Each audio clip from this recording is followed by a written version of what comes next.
iman penuh, berzakat fitrah dan bersilaturahmi. Seneng gitu ya. Bukan karena Ramadan yang mau berakhir ya. Ramadan berakhir tuh kita emang pastinya ada kesedihan tersendiri gitu. Tapi karena kita tuh kayak menyambut kemenangan kayak gitu ya. Tapi gini, penasaran gak sih sebenarnya di zamannya Rasulullah tuh suasana Idul Fitri itu seperti apa? Penasaran ya. Jadi suasananya tuh ya sebenarnya sama gitu kayak kita yang sedang kita lakukan saat ini. Semua orang tuh berbahagia. Banyak perlombaan, permainan, tetabuhan, dan itu hanya ada di itu hanya ada di Lebaran gitu, nggak pernah ada di hari-hari lain, hari-hari istimewa. Itu berarti menandakan kalau hari raya Idul Fitri itu salah satu hari yang paling istimewa juga gitu. Makanya kita nggak apa-apa bahagia, berbangga hati menjalankan Ramadan, terus kemudian kita ikut Lebaran. Yang nggak boleh adalah kita ria, sombong, itu nggak boleh. Jadi kalau misalnya tadi Nasyita dapat 1 juta jangan dipamerin ya nak. Iya aku dapat 1 juta, jangan kayak gitu. Gak boleh. Tetap harus bisa menghormati yang lain. Siapa tahu yang lain juga nggak dapat sebanyak Nasyita kayak gitu. Aku bakalan bagi-bagi uang nih. Tapi tadi Nasyita udah janji sama kita kalau Nasyita mau mendongeng, menceritakan sebuah kisah. Udah siap? Siap, insya Allah. Insya Allah siap. Ya udah kalau kayak gitu, ini kisah dari Nasyita. Assalamualaikum teman-teman. Hari ini aku mau mendongeng tentang suasana Lebaran di zaman Rasulullah nih.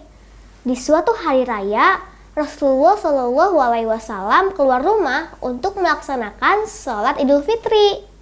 Sementara anak-anak kecil tengah bermain riang gembira di jalanan. Tampak seorang anak kecil duduk menjauh berseberangan dengan mereka. Dengan pakaian sangat sederhana dan tampak murung. Ia menangis terseduh. Melihat fenomena ini, Rasulullah segera menghampiri anak tersebut. Nak, mengapa kau menangis? Kau tidak bermain bersama mereka? Rasulullah membuka percakapan. Anak kecil yang tidak mengenal bahwa orang dewasa di hadapannya adalah Rasulullah menjawab, "Paman, ayahku telah wafat." Ia mengikuti Rasulullah dalam menghadapi musuh di sebuah pertempuran. Tetapi ia gugur dalam medan perang tersebut.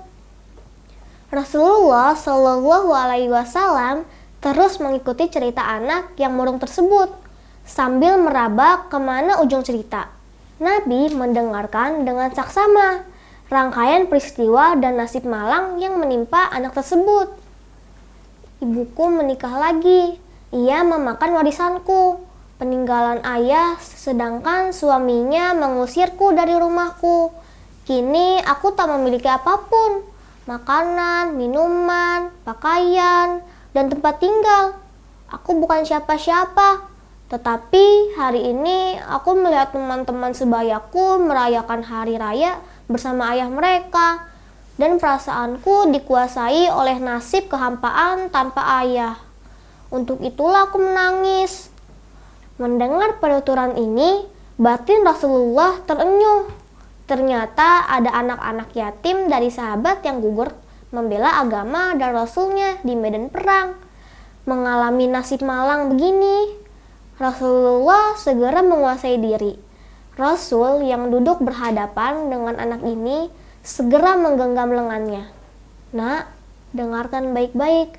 Apakah kau sudi bila aku menjadi ayah, Aisyah menjadi ibumu, Ali menjadi pamanmu, Hasan dan Hussein sebagai saudaramu, dan Fatimah sebagai saudarimu? Tanya Rasulullah. Mendengar tawaran itu, anak ini mengerti seketika bahwa orang dewasa di hadapannya tidak lain adalah Nabi Muhammad Sallallahu Alaihi Wasallam. Kenapa tak sudi ya Rasulullah? Jawab anak ini dengan tersenyum terbuka. Rasulullah kemudian membawa anak angkatnya pulang ke rumah.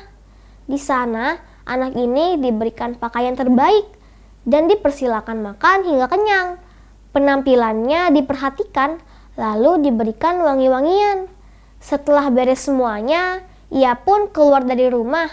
Rasulullah dengan senyum dan wajah bahagia.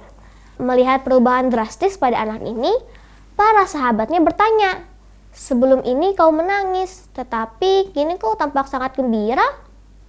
Benar sahabatku, tadinya aku lapar, tetapi lihatlah, sekarang udah gak lagi. Aku udah kenyang. Dulunya aku memang tidak berpakaian, tetapi kini lihatlah, sekarang aku mengenakan pakaian bagus. Dulu aku ini yatim, tapi sekarang aku memiliki keluarga yang sangat perhatian. Rasulullah Shallallahu Alaihi Wasallam adalah ayahku, Aisyah ibuku, Hasan dan Husain saudaraku, Ali adalah pamanku, dan Fatimah adalah saudariku. Apakah aku tidak bahagia? Mendengar sahabatnya, mereka tampak menginginkan nasib serupa. Aduh, coba ayah kita juga gugur pada peperangan itu, sehingga kita juga diangkat sebagai anak oleh Rasulullah Shallallahu Alaihi Wasallam. Waktu terus berjalan, usia semakin bertambah. Kebahagiaan anak ini pun lenyap ketika selang beberapa tahun setelah itu Rasulullah Shallallahu Alaihi Wasallam meninggal dunia.